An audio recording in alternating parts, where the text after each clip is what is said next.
Good afternoon, friends. We start our Hindu discussion of 12th of July. Hindu discussion देखेंगे 12 जुलाई का। Front paper news है जो है वो न्यू पॉपुलेशन पॉलिसी। कल जो 11 जुलाई था आपका वर्ल्ड पॉपुलेशन डे था, ये यूएनडीपी मनाता है। तो उसके हिसाब से एक नई पॉलिसी आने वाली है यूपी के अंदर, न्यू पॉपुलेशन पॉलिसी। उसमें क्या है कि 2 बच्चों को मतलब ज़्यादा से बच्चे करोगे तो गवर्नमेंट को जॉब्स नहीं मिलेंगी, फिर बहुत सारी गवर्नमेंट की जो चीज़ें हैं वो नहीं मिलेगी। अभी ये ड्राफ्ट है, जब ये आ जाएगा, अभी ये ड्राफ्ट है, ये पब्लिक के लिए ओपिनियन के लिए ओपन किया गया। जब ये आ जाएगा तो उसके बाद हम पढ़ेंगे क्या क्या चेंजेस किए गए हैं। पर मैं आपको कुछ चीज़ बता देता हूँ। ऐसी जो पॉपुलेशन वाली पॉलिसी होती है उससे कुछ चीज़ इंप्रूव होती है। जैसे आपका क्या होता है, फर्टिलिटी रेट इंप्रूव होता है। अभी यूपी का इतना है तो यूपी को टारगेट करना है 1.7 कम करना है।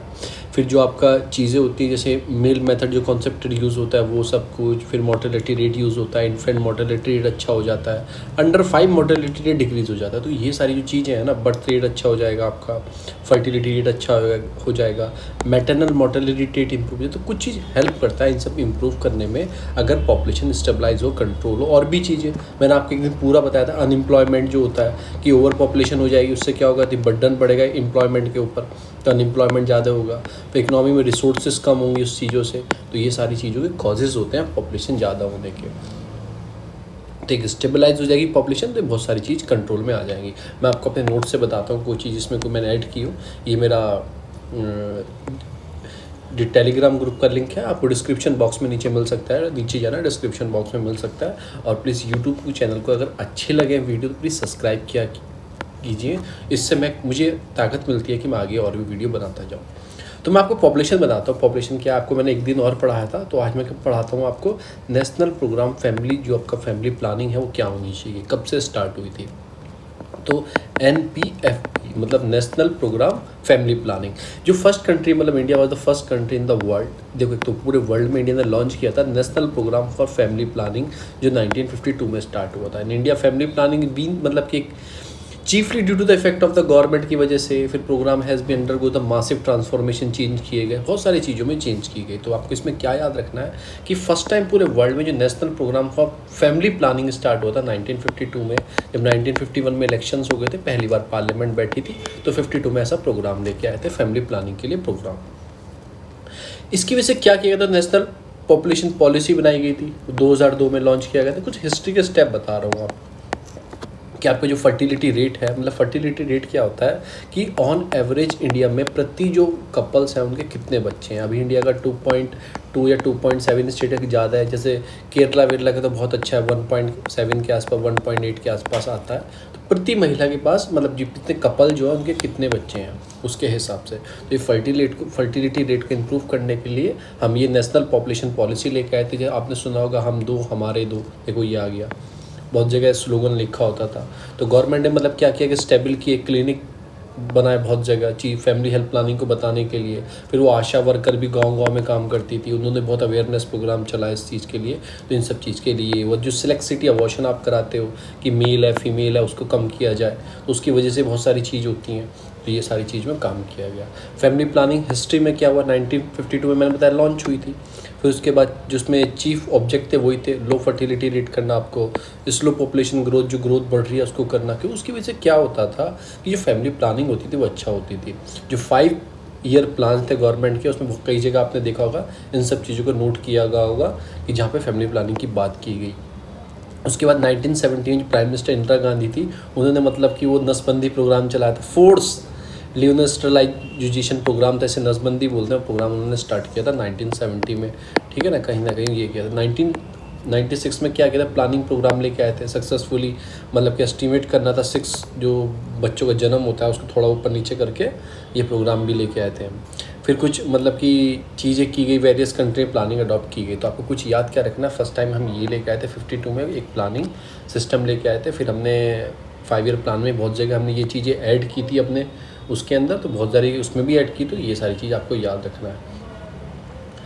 फिर कॉन्ट्रासेप्टिव्स जो गो सर्विसेज प्रोवाइड की थी, मतलब ये ओरल कॉन्ट्रासेप्टिव्स पिल्स जो होती हैं, मतलब कि जो आशा वर्कर डोर स्टेप जाके देती थी महिला को, जैसे प्रेगनेंसी हो गई उसके लिए रोकने के लिए गोली होती हैं, तो गर्भ निरोधक गोली बोलते हैं हिंदी में, उसको स्टार्ट किया गया।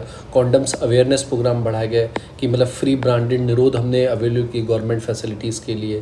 इंट्रा मतलब यूरिन आपको कॉन्ट्रासेप्ट डिवाइस बनाई गई, फीमेल मतलब कि नसबंदी, मेल नसबंदी, इन सब चीज़ प्रोग्राम ने चलाए गए। इन इमरजेंसी कॉन्ट्रासेप्ट पिल्स हम लेके आए कि आपको ये लेगा, तो ये कुछ प्रोग्राम है जो चीज़ों के लिए स्टेबलाइज करने के लिए हमने किया गया। अब फैमिली प्लानिंग प्रोग्राम हमने क्या करने का, अचीवमेंट करने के लिए चीज़ें चलाई कि जो हमारा फर्टिलिटी रेट है कम हो जाए। देखो 1996 में आप ऐसे लिख सकते हो, 1996 में हमारा कितना था 5.7 पर महिला के बच्चे होते थे, 5 बच्चे। उसके बाद 2014 में कितना हुआ, 2014 में 2.3। अब जो उससे कम होके जो हमारा आइडियल रिप्लेसमेंट करना है हमें 2020 या 22 तक, उसे 2.1 करना है, तो और भी कम करना है। यूपी चाह रहा है और भी कम हो जाए, 1.7 तक कहीं ना कहीं पहुंच जाए। तो यही सारा जो फैमिली प्लानिंग अच्छे से करनी है, मॉडर्न मेथड अपनाना है, अवेयर करना है लोगों को, इंक्रीज़ करना है, कॉन्ट्रासेप्ट का यूज़ करो, कॉन्डम्स का यूज़ करो, इन सब चीज़ को यूज़ करो। एजुकेट करना है वुमेन को, अगर बच्चे कम होंगे, हाई इनकम ग्रुप होगा, फर्टिलिटी रेट लो होगा, तो आपने ये भी देखा गया कि जो एजुकेटेड महिला होती हैं और हाई इनकम ग्रुप वाली महिला होती हैं उनका फर्टिलिटी रेट बहुत कम रहता है, बहुत कम बच्चे करती हैं। तो उससे देखो देश का भी है उद्धार, कहीं ना कहीं इस चीज़ का भी लोगों को चीज़ें मिलती हैं। फिर रिसेंटली एक डाटा आया था, national family planning health survey आया था 2019 में।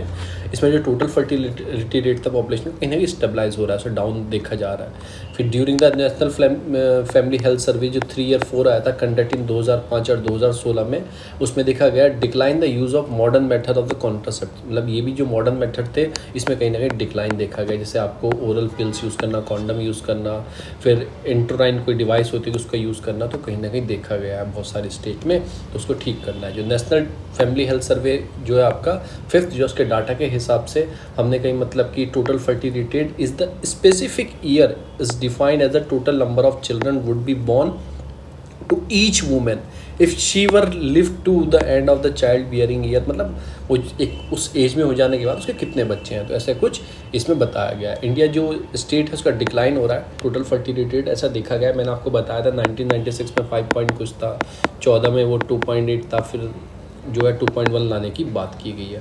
जो रिकॉर्ड ही सबसे लोवेस्ट फर्टिलिटी रेट है वो आपका कहाँ का है, वो आपका सिक्किम का है कि वहाँ पे 1.1 यानी कि एक महिला पे 1.1 बच्चे हैं। बिहार जो है उसका सबसे ज़्यादा है, हाँ 3 बच्चे हैं प्रति महिला के आसपास। तो एक सर्वे कंडक्ट कराया गया था, बिल्कुल इसमें यही सारी बात इसमें आई थी।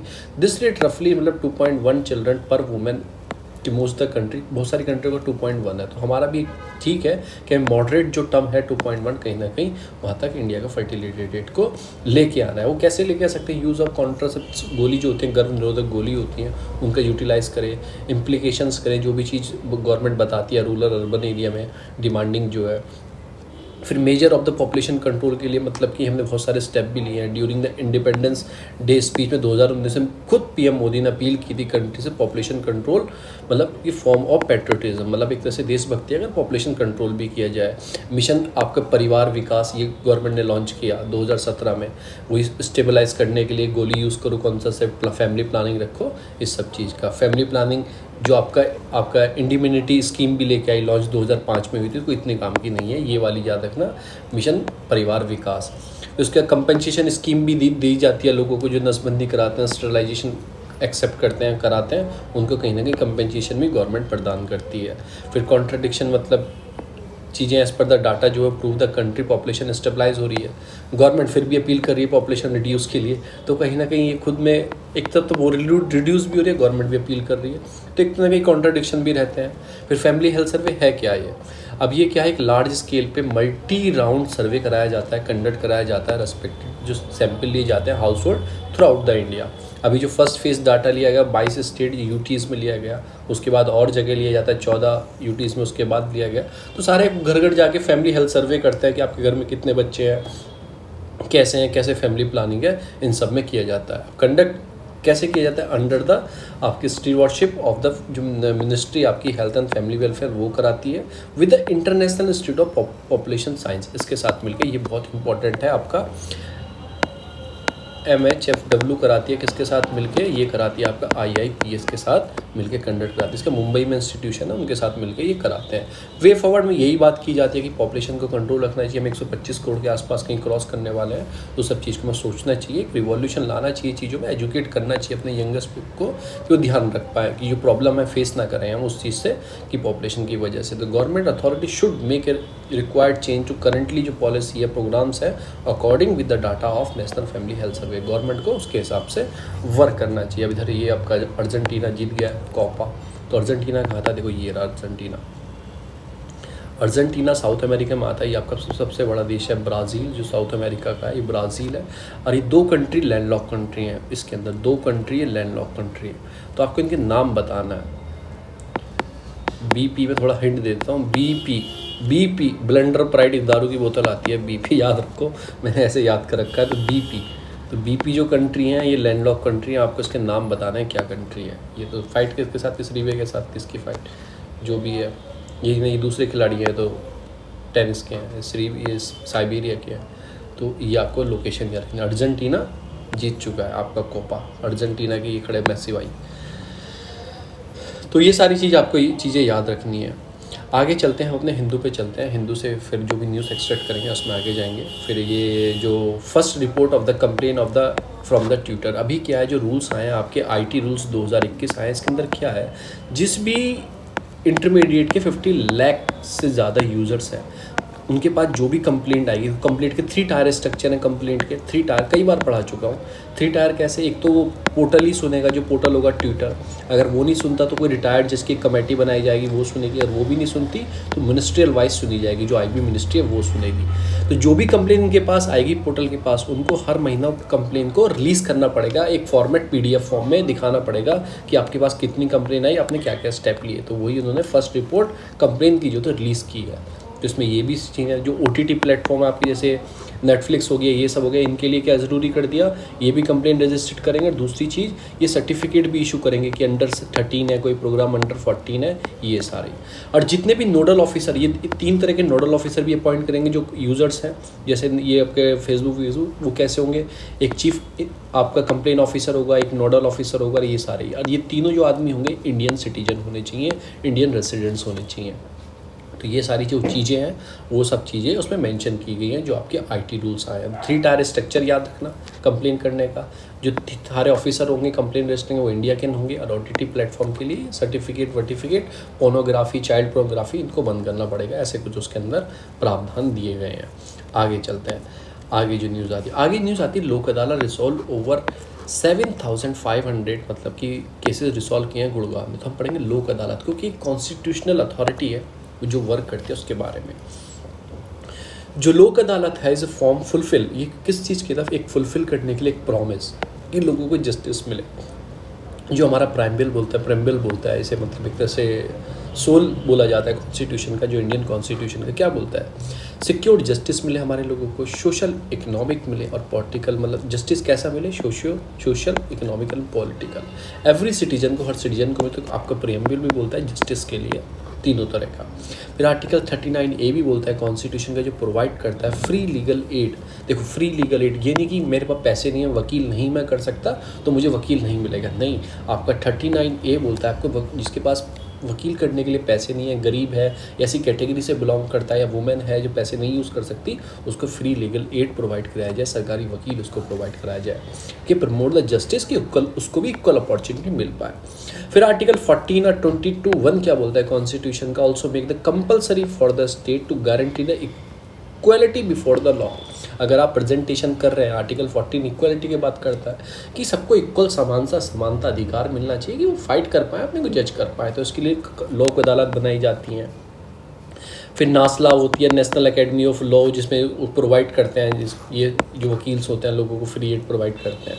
तो 1987 में देखते हो लीगल जो सर्विस अथॉरिटी एक्ट लेके आई, इनेक्ट बाय द पार्लियामेंट ने इनेक्ट किया, और इसमें मतलब इसको फोर्स किया, मतलब 1987 में लेके आए थे, और ये फोर्स कब हुआ था, 9 नवंबर 1995 को इसको इस्टेब्लिश किया गया, नेशनल वाइड इसको बनाया गया, यूनिफॉर्म नेटवर्क प्रोवाइड किया फ्री, और एक लीगल एड फ्री जो weaker section of the society का उनको फ्रीली एड प्रोवाइड करिए।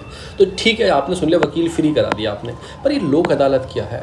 लोक अदालत क्या है? जैसे आपका कोई केस, मैं आपको जिस्ट में बताता हूँ। आपका केस है, कोई कोर्ट में चल रहा है, दोनों कंपनी राजी हैं कि इस केस को लोक अदालत में ले जाए। एक इनफॉर्मल तरीके से अदालत होती है, उसमें होते तो रिटायर्ड जज ही हैं, इनफॉर्मल वे में होती है, कोई उसका प्रोसीजर नहीं होता, वकील इतने नहीं करने होते, कोई इतने पेपर वर्क नहीं होता, बस वो बैठते हैं दोनों, या तो कॉम्प्रोमाइज़ करवा देते हैं पार्टी में, या फिर जो भी फैसला वो सुनाते हैं, अगर दोनों रेडी हैं, दोनों पार्टी रेडी है, तो उसमें लेके चले जाते हैं। तो जल्दी केस उसी दिन सॉल्व हो जाता है कि इनफॉर्मल तरीके से बैठ के केस को सॉल्व कर दिया जाता है, या तो कॉम्प्रोमाइज़। और एक चीज़ और है, अगर ये केस कोई सॉल्व कर देना, कोई डिस्प्यूट को सॉल्व इसने कर दिया, तो आप किसी अदालत में अपील नहीं कर सकते, क्योंकि वो दोनों पार्टी की रजामंदी से केस सॉल्व हुआ है। कि बाद में आप लगो 1 महीने बाद नहीं मैं दोबारा अपील, तो आप दोबारा अपील नहीं कर सकते। तो एक लोक अदालत का एक सब्स्टिट्यूट दिया गया है कि जो रेसिडेंस मैकेनिज्म है, मतलब चीज़ें सॉल्व करने के लिए, आप बहुत सारे देखा होगा, देखो ये आ गई, national legal service authority along with the legal service institution conduct लोक अदालत, जो ठीक है ना, तो ये सब कंडक्ट करते हैं लोक अदालत को। वो ऐसा होता है जैसे आपका बिजली का बिल है, आपको ज़्यादा आ गया, भरना नहीं है, गवर्नमेंट से लड़ना, कोर्ट में थोड़ी जाओगे, वो लोक अदालत देखती है कि ठीक है कॉम्प्रोमाइज़ करा देंगी कंपनी के बीच में और आपके बीच में, जो विद्युत विभाग की कंपनी होगी, तो वो जाके लोक अदालत में केस सॉल्व हो जाता है।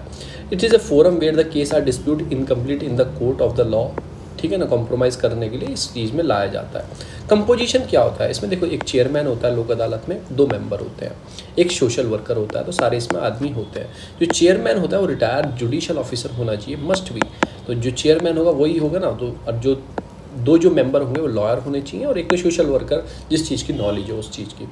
मेंबर क्या होता है कि इंडिविजुअली डिटरमाइन द केस, ठीक है, लोक अदालत में देखते हैं मेंबर सब चीज़ चेक करते हैं। Role of the secretary mediatory only and, ठीक है, do not have any judicial role, का कोई जुडिशियल रोल नहीं होता। सेक्रेटरी जो बैकिंग इसको एक्ट को पावर मिली है, लोक अदालत बनाने की जो पावर मिली हुई है, वो लीगल सर्विस अथॉरिटी एक्ट 1987 जो 9 नवंबर 1995 को फोर्स किया गया था, इससे इसको सेक्रेटरी बैकिंग मिलती है। अब ये फाइनल अवार्ड, मतलब कि सेंटेंस देने के बाद क्या होता है कि डिसीजन को इन्होंने मेट कर दिया, लोक अदालत कंसीडर द, कोई वर्डिक्ट दे दिया सिविल केस में, ultimately binding on the all party. देखो एक सिविल कोर्ट होती है, क्रिमिनल केस नहीं देता, तो क्रिमिनल में सज़ा मिलनी जरूरी है। जिसने कोई कानून में मतलब किसी को मतलब कि कुछ मारा है, किसी को मार दिया है, जान से कुछ कर दिया, क्रिमिनल केस में तो अदालत ही सुनेगी, उसमें CGM कोर्ट होती है, ठीक है ना, वो तो सुनेंगे इसमें। पर ये सिविल केसेस जो होते हैं, जो विवाद होते हैं छोटे बड़े सिविल वाले, उनको ये सुलझा सकती है, और वो बाइंडिंग होगा, जो फैसला सुनाएंगे दोनों पार्टी के ऊपर बाइंडिंग होगा। उसके बाद कोई अपील नहीं कर सकते। अगर इसमें आपने देखो, इसमें कब आओगे आप लोक अदालत में? अगर दोनों पार्टी ने बोलती हैं कि हम फैसला करना चाहते हैं, तो लोक अदालत में केस को भेज दिया जाता है, या फिर लोक अदालत में सुनवाई करना चाहते हैं। फिर आप, इसमें कोई प्रोविज़न नहीं है इसके अंदर, इनकी अपील नहीं कर सकते आप इनके केस के खिलाफ, अगर आपने, क्योंकि आपने रजामंदी से स्टार्ट किया था केस इसके अंदर, फिर आप टाइम वेस्ट कर रहे हो ना, इनका भी कर रहे हो और कोर्ट का भी कर रहे हो। एक तरीके से इसमें ये है, कोई फ़ी नहीं लगती है, कोई कोर्ट फ़ी नहीं लगती है। जैसे आप कोर्ट में केस होंगे, कोर्ट फ़ी लगेगी, वकील फ़ी लगेगा, तो बहुत सारी चीज़ें इसमें इनफॉर्मल तरीके से किया जाता है ना। एक सभा सी मान लो, बस सभा लगा के बैठ जाते हैं, ठीक है चलो स्टार्ट करो, कैसे कैसे करना है, ठीक है। एमिकेबल रिजोल्यूशन जो होता है कि not decide the dispute show mention at the own stand, ठीक है, instead the same would be decided on the basis of the compromise between the party. मैंने बोला ना, अगर दोनों पार्टी राजी होंगी तभी इसमें केस में आ सकता है कि मेंबर पार्टी, हाँ चलो लोक अदालत में हम सॉल्व करना चाहते हैं। इंपॉर्टेंट क्या है इस लोक अदालत का? देखो ये बहुत स्पीडली केस सॉल्व करते हैं, बहुत स्पीडली चीज़ें चलती हैं कि 16.9 ऑफ द ऑल जो केसेस हैं तालुका में, डिस्ट्रिक्ट में, छोटे छोटे डिस्ट्रिक्ट में केसेस होते हैं, इन्होंने कम से कम 3 आउट ऑफ 5 ईयर, मतलब इतने पुराने केसेस को इन्होंने सॉल्व कर दिया है। ये 17% जो 10-20 साल पुराने केस थे उसको सॉल्व कर दिया है। ये इतना इंपॉर्टेंट नहीं है, पर ये रखो कि 66,000 cases pending the supreme court, 57 lakh cases pending various high court, 3 crore cases pending in the subordinate और डिस्ट्रिक्ट कोर्ट में, इतने केस पड़े हुए हैं। तो कम से कम ये लोक अदालत आने से, ऐसी अदालत आने से, एक कॉन्सेप्ट हो रहा है मोबाइल अदालत की, वो आपके गांव तक एक गाड़ी सी होगी, या फिर वो जज होंगे उसमें रिटायर होंगे, वो आपके गांव ही जाएंगे। जैसे मेरे गांव आए तो मेरे गांव के जितने भी केसेस हैं, कुछ सुनवाई करवाना चाहता है तो वहीं के वहीं ख़त्म करके उस केस को आगे दूसरे गांव में चले जाएंगे नेक्स्ट दिन।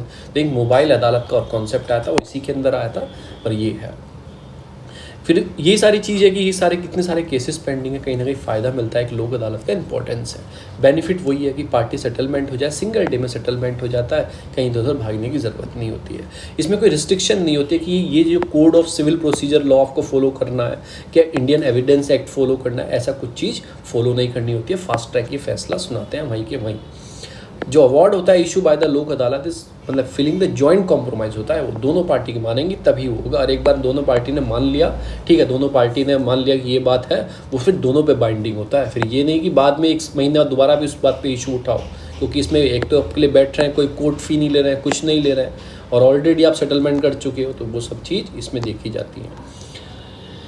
कोई भी डिस्प्यूट, रिफंड हो, डिस्प्यूट कैसा भी हो, सब इसमें देखा जाता है कि रिफंड भी कुछ करना हो, कुछ देना हो इधर उधर, वो भी किया जाता है। कंसर्न्स क्या है कि मेजॉरिटी ऑफ द केसेस जो होते हैं कि वो pitting against the entity with the deep pocket, मतलब कुछ केसेस ऐसे होते हैं जैसे such as electricity bond, electricity board का, इंश्योरेंस कंपनी का, बैंकिंग का। तो ये सारे केसेस हैं, बहुत डीपली देखने चाहिए, क्योंकि इससे देखो कोई बैंक है, बैंक ने किसी को लोन दिया, वो लोक अदालत में केस चला गया सॉल्व करने के लिए, बैंक भी चाहता है जल्दी सॉल्व हो जाए, 10 साल अटके रखेगा, पर बैंक को भी कहीं ना कहीं लॉस होता है ना। बैंक से बोलेगा उसने 2 लाख दिए थे, फिर लोक अदालत बोलती है कि 5 लाख दे दो, सॉरी 2 लाख दिए तो लोक अदालत बोलती है चलो वापस इन्हें 1 लाख दे दो। कहीं ना कहीं लॉस भी चीज़ों में देखा जाता है। जो कॉम्प्रोमाइज़ है it is a central idea, इसमें कोई there is a concern that is a जो भी चीज़ होगी स्पीडी डिस्प्यूट होगा, मतलब स्पीडी चीज़ खत्म होगी। अब खुद देखो, आपने जल्दी से एक उसी दिन केस ख़त्म कर दिया, तो एक प्रॉब्लम ये भी क्रिएट होती है कि जो केस आपको थोड़ा सुनना चाहिए था, दोनों की चीज़ देखनी चाहिए थी, एक लंबा समय से होता है, तो केस में बहुत सारी चीज़ें खुल के आती हैं, वो एक सारी चीज़ है। फिर स्टेट ऑफ पंजाब वर्सेस आपका जलरोज सिंह का केस था, हेड इन लोक अदालत इज़ ए मतलब कि प्योरली मतलब कंसिलेटर का केस था, नो उसमें कोई जुडिशियल फंक्शन नहीं था। तो मतलब ये चीज़ देखी जाती है कि कभी कभी ऐसा भी होता है कि फेवर में भी कर देते हैं केस, ये वो सारी चीज़ें। आप कंसर्न्स तो बहुत लिखवा सकता हूँ मैं इसमें कि फेवर में भी हो सकता है केस, लोग इनफॉर्मली तरीके से वर्क करा, फॉर्मल नहीं है, कोई एविडेंस एक्ट नहीं मान रहे, ये नहीं है उसके अंदर। फिर उसके बाद किसी के पास लैक ऑफ मतलब उसे दबाव में भी कराया जा सकता है लोक अदालत में एक दिन में केस। फिर जो केसेस होते हैं, अगर कोई मतलब सेंसिटिव केस है, थोड़ा लंबा चलना चाहिए, पर वो एक दिन में ख़त्म करो, तो उस पर भी एक क्वेश्चन मार्क उठता है। तो ये सारे अंदर उसमें कुछ प्रॉब्लम बताई गई हैं। वो चलते हैं अपने हिंदू पर। तो ये मैंने आपको लोक अदालत बताया कैसे बना, 1987 में इसको बनाया गया था, 1995 में ये फोर्स हुआ था। किस चीज़ के होता है, फीडी और स्पीडी ट्रायल होते हैं। अगर कोई केस इसके अंदर आया तो इसे स्पीडली सॉल्व करना पड़ता है, ठीक है। इसकी जो बाइंडिंग होती है, कहीं तो आप अपील नहीं कर सकते, ठीक है ना। सिविल केसेस में सुने जाते हैं, कोई भी इसमें वैसा नहीं सुना जाएगा कि आपका कोई एविडेंस एक्ट ये वो सब नहीं लगेगा, कोई आपके पास कोर्ट फ़ी नहीं लगेगी, कोई वकील के चार्ज नहीं लगेगा। तो एक तरह से फ्रेंडलीशिप में सॉल्व किए जाते हैं। अब इसमें बात करते हैं केरला एक मॉडल एंड द आपका डिस्क्रिमिनेशन लॉ, मतलब कि जो डिस्क्रिमिनेशन बेसिस पे करते हैं ना, सेक्स बेस पे डिस्क्रिमिनेट करना, उसके बर्थ पे, गोरे काले पे, ऊंच नीच पे डिस्क्रिमिनेट करना। तो एक एंटी डिस्क्रिमिनेशन लॉ केरला एक मॉडल ला रहा है, उसके कुछ इन्हें फ़ायदे बताएं। तो बताते हैं कि जैसे हम प्रोफेशनल रिजेक्ट कर देते हैं, मुस्लिम है, हिंदू है, इस बात पे जॉब पे नहीं रखेंगे। फिर कास्ट ऑफ और इंटेंसिटी पे हम करते हैं डिस्क्रिमिनेट, कि मोटा है पतला है, इन सब बहुत सी वो डिस्क्रिमिनेट किया जाता है, मेंटलिटी सोच होती है। अब फॉर्म ऑफ द डिस्क्रिमिनेशन कैसे हो सकते हैं, साइलेंट मतलब सेग्रेगेशन होता है, आपको बिना बताए डिस्क्रिमिनेट कर रहे हो, बात ही नहीं कर रहे हो, अगर डिस्क्रिमिनेट आप कर रहे हो तो लग रहा है।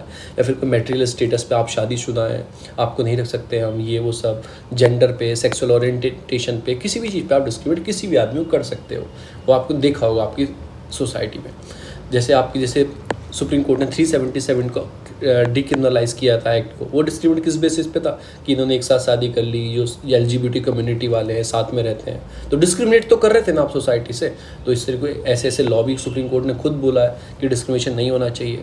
फिर जैसे आर्टिकल 15 आपको बोलता है कि कॉन्स्टिट्यूशन के अंदर है, you can not discriminate on the basis of religion, race, caste, sex और बर्थ प्लेस। ये तो आर्टिकल 15 की बात की है। मैं 16 भी ऐड कर दूँ, एम्प्लॉयमेंट में डिस्क्रिमिनेट नहीं करना चाहिए। 16 जो है, देखो ये सारी चीज़ 16 में आएंगे, रिलीजन आएगा, रेस आएगा, कास्ट आएगा, सेक्स आएगा, प्लेस ऑफ बर्थ आएगा, एक और आता है डिसेंट, ये ऐड हो जाता है 16 के अंदर। तो आपको ये याद रखना है कि एक फालतू होता है 16 के अंदर। It does not a private individual, ठीक है ना। तो इसमें क्या है, जो हमारा 15 है, ये क्या है, इट डज नॉट ए बार, ये कोई बार नहीं लगाता है प्राइवेट इंडिविजुअल और इंस्टीट्यूशन पे, पर ये बार गवर्नमेंट इंस्टीट्यूशन पे लगाता है कहीं ना कहीं 15, पर 15 कहीं ना कहीं इन चीज़ों पे नहीं लगाता है। जो प्राइवेट इंस्टीट्यूशन होते हैं वो किसी भी बेस पे रोक सकते हैं। प्राइवेट इंस्टीट्यूशन में आपने देखा भी होगा, वो रोकते भी हैं जाने से, मतलब हम आपको अलाउड नहीं करेंगे, कोई भी रीज़न बता सकते हैं। तो ये सारी चीज़ें हैं। फिर यही है कि लिंग्विस्टिक आइडेंटिटी, नेशनलिटी, मटेरियल, इन सब चीज़ों पर आप इसमें तो इतनी चीज़ मेंशन है, देखो 1 2 3 4 5 चीज़ें मेंशन है। पर डिस्क्रिमिनेट तो और बेसिस पे किया जाता है, और भी बेसिस पे, जैसे आपके लिंग्विस्टिक बेसिस पे, नेशनलिटी, आप वहाँ के गोरा है, फिर मैटेरियल स्टेटस पे, सेक्सुअल ओरिएंटेशन पे, बहुत सारी चीज़ों पे और भी किया जाता है, पर वो इसमें मेंशन कहीं ना कहीं नहीं है। तो यही है कि कॉम्बिनेशंस होना चाहिए डिस्क्रिमिनेटरी का, 2 और मोर ग्राउंड पे हो सकता है। एक आदमी का भी 2 या 3 ग्राउंड पे, तो काला भी है, तो गूंगा भी है, तो वहाँ जन्म लिया, ऐसे भी किया जा सकता है। फिर कहीं ना कहीं इंटरसेक्शनल चीज़ें भी देखी गई हैं, बहुत सारी लीगल रेमेडी भी है उनके लिए डिस्क्रिमिनेट करने के लिए।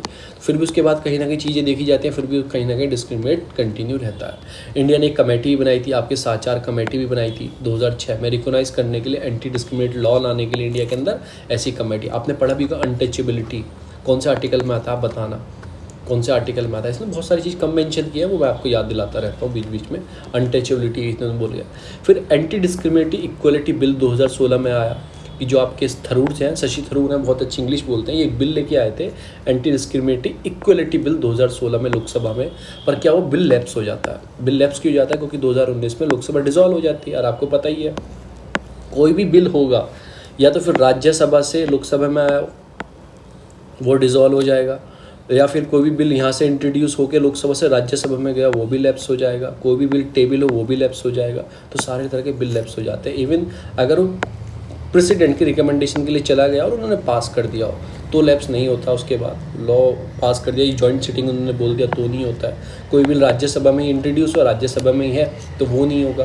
तो और सारे बिल हो जाएंगे जो लोकसभा में होंगे, तो ये लोकसभा में लेके आए थे शशि थरूर, और ये लैप्स हो जाता है क्योंकि लोकसभा डिसॉल्व हो जाती है। तो कहीं ना कहीं बात यही करते हैं कि स्टेट को आगे देखो, ये फिर बाद में बात है सेंट्रल गवर्नमेंट नहीं लेके, तो कहीं ना कहीं स्टेट को आगे आना चाहिए, स्टेट को अपनी कॉन्स्टिट्यूएंसी में लॉ लाना चाहिए, क्योंकि स्टेट क्या है, ग्राउंड लेवल पे काम करती है। हर स्टेट का डिफरेंट डिफरेंट तरीका होता है।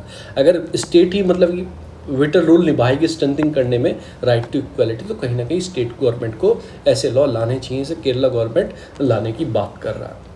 फिर ये बोलते हैं स्टेट लेजिस्लेशन अलाउड करता है, जो एंट्री 8 है आपकी लिस्ट 3 है, उसमें शेड्यूल 7 जो दिया है कॉन्स्टिट्यूशन का, उसमें एंटी जो डिस्क्रिमिनेटरी लॉ है, it attract the civil penalty for those who engage in the discriminatory practice. तो वो कहीं ना कहीं स्टेट लिस्ट में मैटर आता है, स्टेट लेजिस लॉ उसके लिए लॉ बना सकती है। फिर ये सारी चीज़ें हैं कि HIV देखो कितनी सारी, स्किन टोन कैसा है, फिजिकल अपीयरेंस कैसे, बहुत सारी चीज़ों में डिस्क्रिमिनेट किया जाता है लोगों को। लैंडलॉर्ड और डिस्क्रिमिनेट करता है कि तू ये है, फिर बहुत सारी चीज़ें होती हैं डिस्क्रिमिनेट करने की। तो इन सब चीज़ों के लिए कहीं ना कहीं लॉ बनना चाहिए। तो यही बात कहते हैं कि प्रोवाइड मतलब ऐसा प्रोविज़न होना चाहिए कि ऐसे लॉ आने चाहिए कि केरला इक्वलिटी कमीशन बनाएगा। अगर ये लॉ आएगा तो केरला इक्वलिटी कमीशन बनाएगा, तो कमीशन बनेगी, जांच अच्छे से करेगी। इफ़ दिस बिल इनेक्टेड, अगर ये बिल इनेक्ट हो जाए तो लार्ज एक्सपेंशन होगा सिविल राइट्स का, क्योंकि आपके राइट्स मिल जाएंगे, सिविल राइट्स मिल जाएंगे इन द स्टेट। तो उसमें बहुत सारी चीज़ों में आपको फ़ायदा होगा। जो डिस्क्रिमिनेशन किया जाता है बहुत सारी बेसिस पे, उनको नहीं किया जाएगा, और कहीं ना कहीं सोसाइटी में एक इक्वल पोजीशन, आप सोशल चीज़ें जो होती हैं उनको कहीं ना कहीं आप इक्वल चीज़ें दिखाई देंगी आपको सबके साथ, समानता सरकार। फिर कोऑपरेटिव स्टेट, अभी एक न्यू मिनिस्ट्री बनाने की बात कर रहे हैं, उसका नाम है कोऑपरेटिव मिनिस्ट्री बनाएगी, मिनिस्ट्री ऑफ कोऑपरेटिव। ठीक है, उसके कुछ फ़ायदे बताएं। कल मैंने आपको बताया था, कल तो मैंने शायद रिकॉर्ड नहीं किया था, 1-2 ही न्यूज़ थी और थोड़ा बिजी भी था कल, थोड़ा टेस्ट वेस्ट सीरीज़ में लिखने में। तो इसमें क्या है, कोऑपरेटिव सोसाइटी आपको क्या करना है, जाके आपको उसके एडवांटेज और डिसएडवांटेज, अगर मेरे ग्रुप में आप होंगे, टेलीग्राम का मेरा ग्रुप है, उसे ज्वाइन करना। कल मैंने आपको आंसर राइटिंग भी दिया था कोऑपरेटिव के ऊपर, और जो मैंने PDF दी थी कल के, PDF तो मैं डेली देता हूँ नोट्स की, जैसे ये PDF है, ये तो मैं डेली देता हूँ, चाहे मैं रिकॉर्ड करूँ या ना करूँ, ये PDF डेली देता हूँ। तो मैंने ऐसे ही कोऑपरेटिव की दी थी, पूरी हिस्ट्री बताई थी कैसे कोऑपरेटिव सोसाइटी बनी, क्या क्या उसके एडवांटेज हैं, क्या क्या डिसएडवांटेज है, क्या क्या चैलेंजेस है, क्या क्या बेनिफिट है इंडिया के अंदर, सब मैंने आपको एक्सप्लेन किया था एक आंसर राइटिंग फॉर्म में, और एक आंसर राइटिंग भी मैंने उसकी दी थी। तो कोऑपरेटिव विटल रोल निभाती है इंडिया कंट्री के डेवलपमेंट के लिए। कोऑपरेटिव क्या है कि बहुत सारे आदमी एक समूह बनाते हैं, मिलकर किसी काम को करते हैं, उसको कोऑपरेटिव बोलते हैं। कोऑपरेटिव बैंक्स भी होते हैं, कोऑपरेटिव सोसाइटी भी होती हैं, जैसे आपका अमूल है, अमूल दूध तो सब जानते होंगे, वो एक कोऑपरेटिव सोसाइटी की देन है। बहुत सारा समूह, बहुत सारे गाँव साथ में मिलकर उन्होंने एक डेवलप किया था अमूल, तो वही है। इफ़को बनाया, मिल्क, कॉटन, उन सब चीज़, हैंडलूम्स जो होते हैं, बहुत सारी कोऑपरेटिव सोसाइटी इस चीज़ के लिए वर्क करती हैं, तो बहुत ज़्यादा फ़ायदा भी होता है। उसे फिर लीगल बैकिंग भी दी गई। इवन हमारे कॉन्स्टिट्यूशन में कोऑपरेटिव सोसाइटी को ऐड किया गया। 97 कॉन्स्टिट्यूशन अमेंडमेंट एक्ट उसके लिए लेके आए थे। तो ये सारी चीज़ें बातें कॉलोनियल पीरियड में उसमें हुआ चीज़ें लीगल मतलब कि बैकिंग दी गई 1904 में कॉलोनियल रूल्स टाइम पे भी देखा गया। फिर multi state cooperative society act भी लेकर आई हमारी गवर्नमेंट। फिर सेपरेट आपकी अब मिनिस्ट्री बनाने की बात कर रहे हैं। तो कोऑपरेटिव एक तरह फ़ायदा भी होता है चीज़ों का अगर अच्छी तरीके से चले। उसके कुछ चैलेंजेस भी हैं, मिसमैच हो जाता है दोनों की। ऐसे बहुत सारा समूह है, बहुत सारे आदमी ने मिलकर कोऑपरेटिव सोसाइटी डेवलप किया। तो उसमें क्या होता है मिसमैच, क्या 50 लोग कुछ बोल रहे हैं 20 लोग कुछ बोल रहे थे, एक मिसमैच। ये उसके चैलेंजेस हैं कि कोई भी लॉ पास नहीं मतलब कोई भी डिसीजन जल्दी से वो नहीं ले पाते। और एक कहीं ना कहीं फ़ायदा भी है कि डिसीजन सब जब तक सब संतुष्ट ना हो तो डिसीजन एक तब तक लेना नहीं चाहिए। तो ये कुछ उसके बेनिफिट भी हैं, बहुत सारी चीज़ भी है। अब एक इसकी बहुत सारे फ़ायदा भी करती है। देखिए छोटे छोटे किसान एक साथ जुड़ जाएंगे, जैसे FPO होते हैं, फार्मर आपका प्रोड्यूसर ऑर्गेनाइजेशन, ये भी एक तरह से कॉपरेशन ही है, कॉपरेटिव्स ही हैं।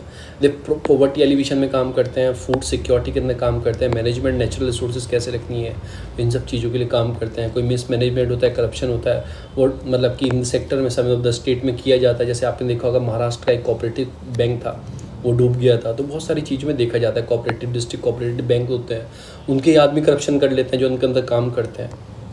तो ये सारी चीज़ें उसके अंदर है। तो कुछ फ़ायदे भी हैं, कुछ नुकसान भी हैं जो मैंने आपको बताया।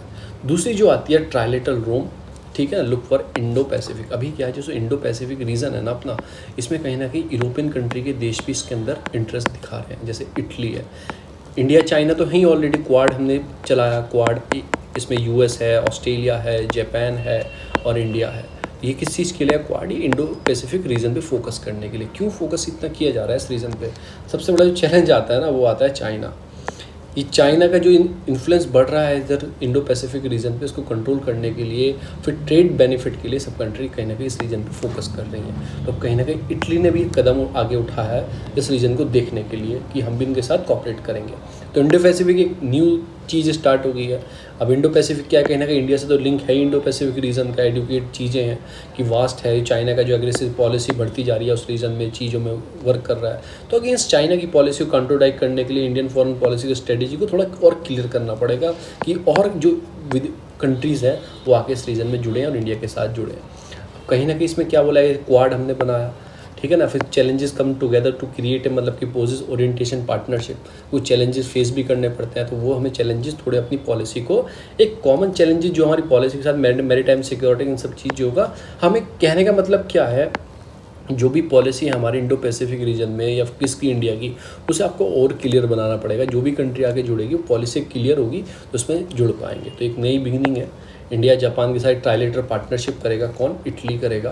तो जो भी होगा इटली पे, क्योंकि आपको पता है कॉम्पिटिटिव चाइनीज़ एक कॉम्पिटिटिव प्रैक्टिस कर रहे हैं, अनफेयर चीज़ें बहुत कर रहे हैं यूरोपियन कंट्री के अंदर भी, इवन बहुत सारी जगह देखा भी गया। तो सबको एक रेसिप्रोकल एक नेचर होगा, विज़न होगा पूरे वर्ल्ड का, इन चीज़ों पर ध्यान दिया जाए। क्लियर स्ट्रेटेजी, नीड एक क्लियर स्ट्रेटेजी की डेवलप है कि हमें एक क्लियर स्ट्रेटेजी डेवलप करनी चाहिए इन सब चीज़ों को अच्छा करने के लिए। ट्राइलेटर कॉपरेशन है, ट्राइलेटर क्या 3 देशों का, इंडिया, इटली और जापान। तो इन सब जो कॉपरेशन है बहुत जगह रिलेशनशिप अच्छा कर सकते हैं तीनों कंट्री। एक तरीके से बायलैटरल रिलेशनशिप इंडिया और इटली के भी अच्छे हो सकते हैं अगर ऐसी चीज़ में जुड़ेंगे।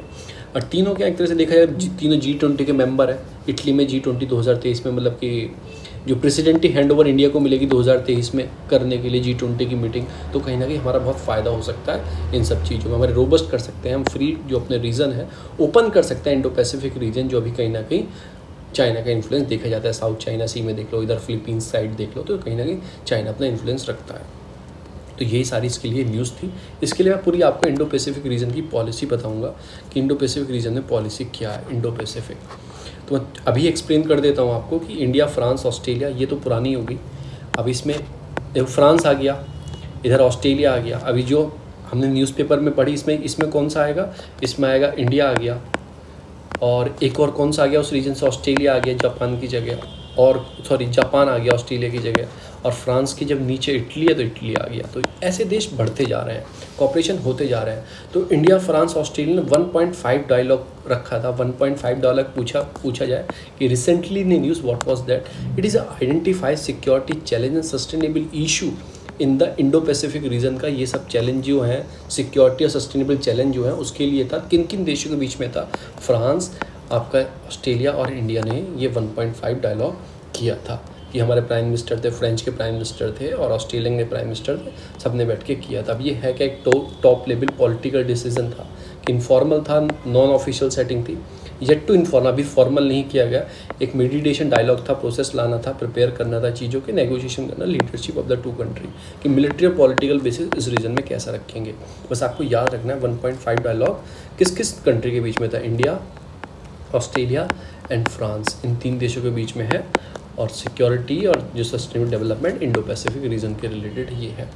अब टर्म इंडो पैसिफिक है क्या? It is a recent concept है, ये अभी का ही कॉन्सेप्ट है। सबसे चाइना ने इन्फ्लुएंस बढ़ाया है ना उस रीजन में, इसी के कॉन्सेप्ट है। तो पूरा दुनिया कहीं ना कहीं अफगानिस्तान से यूएस का विड्रॉल करने का मतलब ही यही है, एक तरह से इंडो पैसिफिक रीजन में ज़्यादा फोकस करना, क्योंकि यूएस 2 जगह अपनी फाइट नहीं रख सकता है कंटिन्यू, तो उसे कहीं ना कहीं इंडो पैसिफिक रीजन में फोकस करना है, क्योंकि चाइना इन्फ्लुएंस बढ़ाता जा रहा है। तो एक तरह से थ्रेट बन सकता है चाइना यूएस के लिए, तो वहाँ से फोकस करना इस रीजन में आना था, इसलिए वहाँ से विड्रॉल कहीं ना कहीं कारण ये भी माना जाता है। रीज़न क्या है इस इंडो पैसिफिक डेवलप करने का? एक तो पॉपुलैरिटी बहुत आ रही है इस रीजन की, इंडियन ओशियन और Pacific ocean are link strategy, मतलब यहाँ पे एक तरह से लिंक करते हैं और थ्रेट भी कहीं ना कहीं देखा जाता है। फिर जो सेंट्रल ग्रेविटी है शिफ्टिंग टू एशिया, पूरे वर्ल्ड की जो सेंट्रल ग्रेविटी है ना, मतलब फोकस है, वो कहीं ना कहीं सेंट्रल एशिया पे, सेंट्रल ग्रेविटी जो है वो एशिया पे फोकस कर रही है। अगर क्योंकि देखो वेस्टर्न जो है, वेस्टर्न कंट्री, यूरोपियन कंट्री, वो चरम सीमा पे है, वो डेवलपमेंट की चरम है, उसके ऊपर वो डेवलप नहीं हो सकते।